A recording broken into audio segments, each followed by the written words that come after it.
Everybody has psychic ability. Everybody does. You can call it gut instinct, you can call it mother's intuition, you can call it I've got a feeling, you can call it whatever you want. Everybody has it.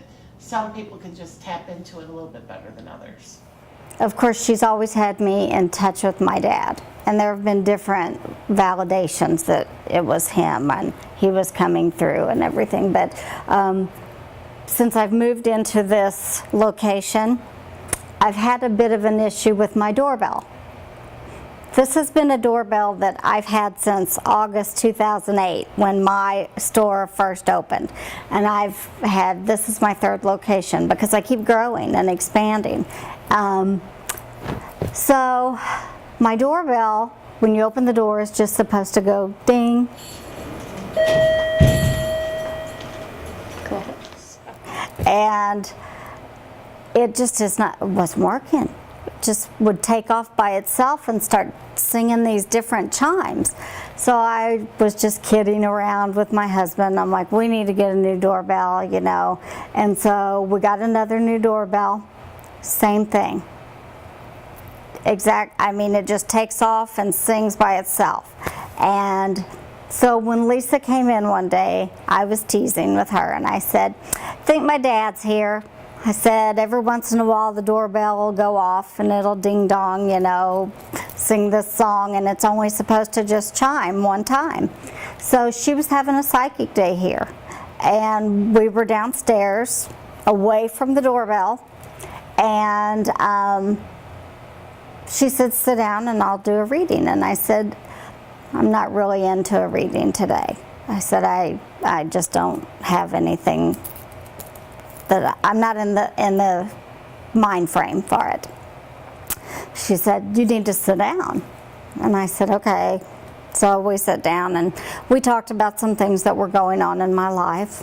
And she said, your dad's here. And he's saying that you need to snap out of it. And about that time, the door chime goes, ding dong, ding dong, ding dong, ding dong. We were downstairs, away from the door, away from anything up here, away from the chime plugged in, and we just looked at each other and started laughing, and she goes, I told you.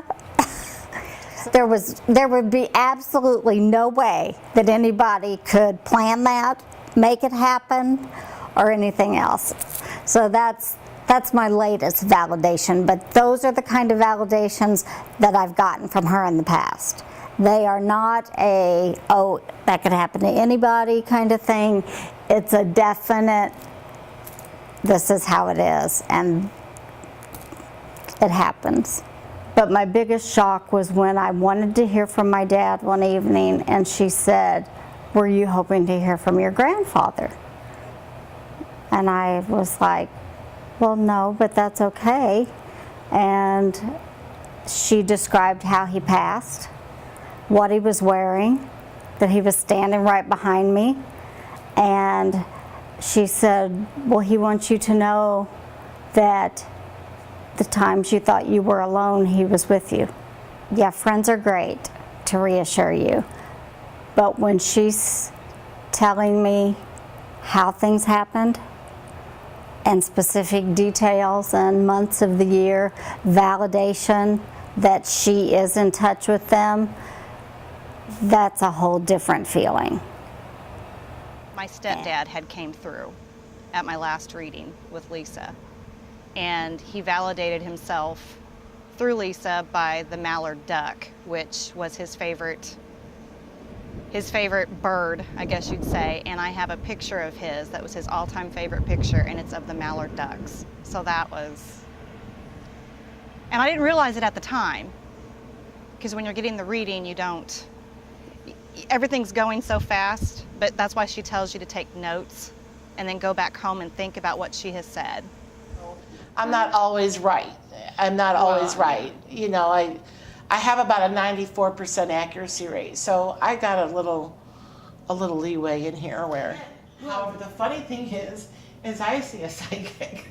Everybody's like, you can't do it for yourself. No, I can't. None of this I can do for me. Nothing. I can't even do it for my family. So if I want to know what's going on in my future, I have to go see my psychic. That is awesome. That's funny. But you know, but that's why it's a gift. A gift isn't for you. A gift is for somebody else.